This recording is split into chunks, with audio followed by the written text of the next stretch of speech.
Ó, atenção, esse aqui é o Estreito de Bósforo, cruzeiro da Naspers. Cruzeiro da Naspers, Estreito de Bósforo. Muito bonito.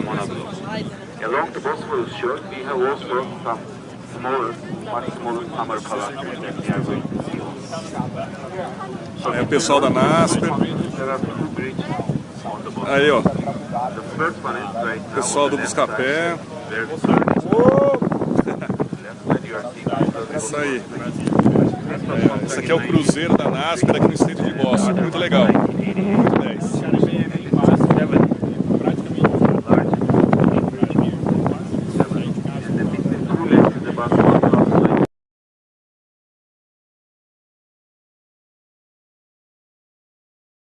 A Editora Abril vai ter que entregar à Justiça todos os seus registros acionários. Entre os documentos estão os da venda de 30% da empresa ao grupo sul-africano Naspers, que apoiou o regime de segregação racial, o apartheid, naquele país. Um negócio que provocou a reação da comunidade negra.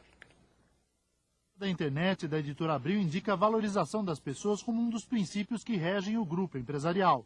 Na África do Sul, os valores humanos foram deixados de lado durante anos pela política do apartheid, que segregou os negros e mandou Nelson Mandela para a cadeia por 27 anos.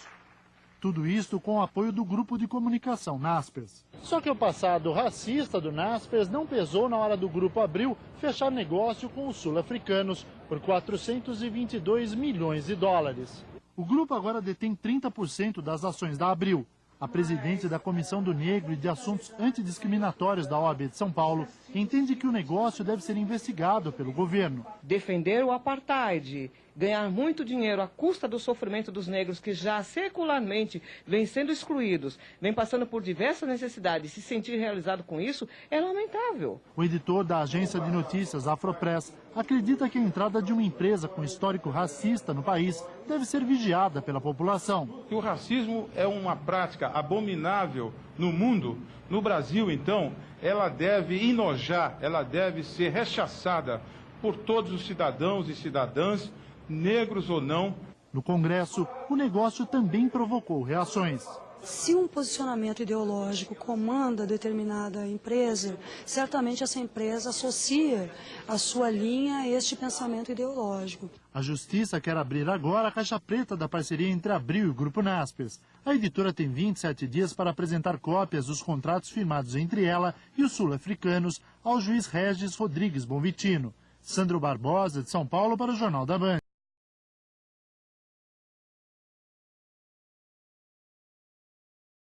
Eu acho que para atrair investimento estrangeiro, o Brasil precisa de mais infraestrutura. Tem que ter uma boa política industrial, tecnológica, tem que baixar os juros, investir em educação. E melhorar as regras dos setores privatizados. E quem exporta sabe que 1 em cada 5 consumidores do planeta é nascido na China. E a safra recorde de grãos vai fazer um mercado...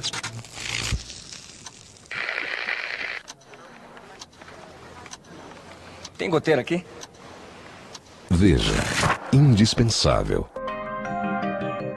As mentiras e insinuações da Veja comprovam uma das maiores crises de credibilidade da revista do empresário Roberto Tivita. Acabou perdendo consistência jornalística, tornando-se gradativamente quase que um panfleto a serviço dos setores mais conservadores da sociedade brasileira.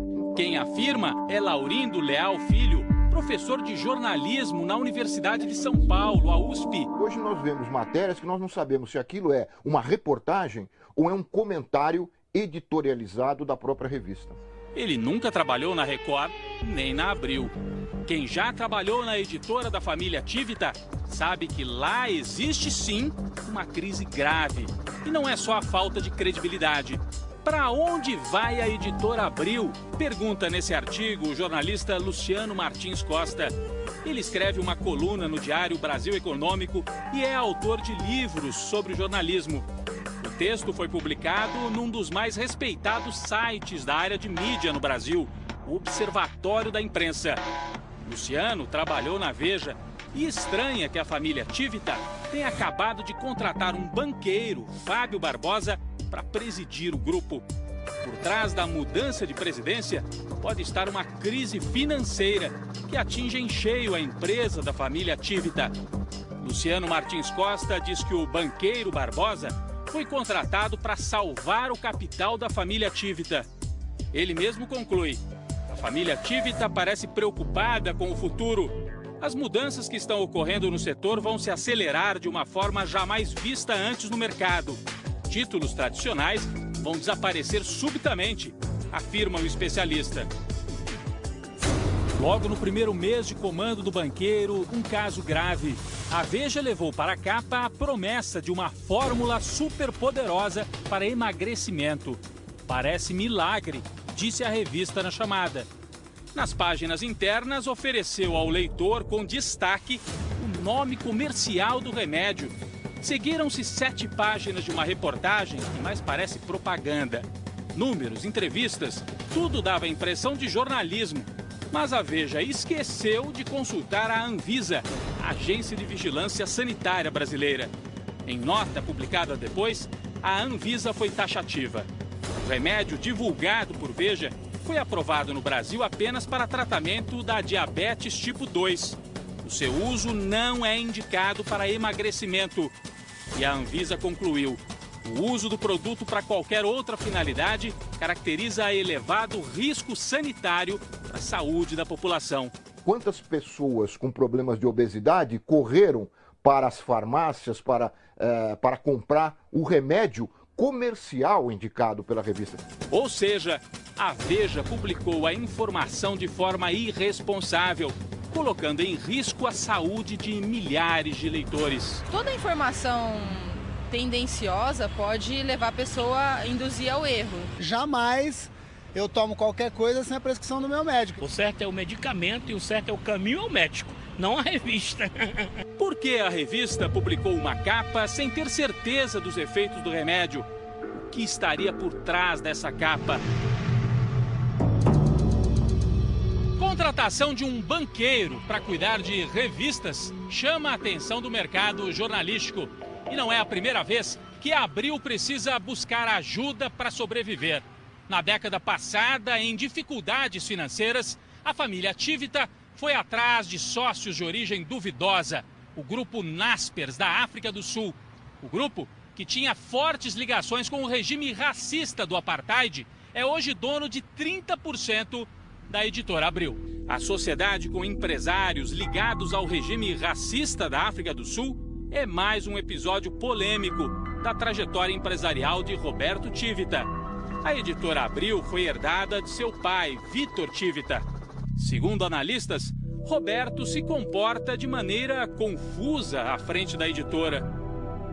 No texto do Observatório da Imprensa, Luciano Martins Costa lembra de forma irônica que Roberto Tivita já colecionou grandes feitos em sua carreira de executivo empresário. Perdeu a TVA, vendida para a Telefônica, viu o site Brasil Online ser absorvido pelo UOL e estimulou a transformação da revista Veja, que já foi um dos principais patrimônios da imprensa brasileira, em um título Murdoch.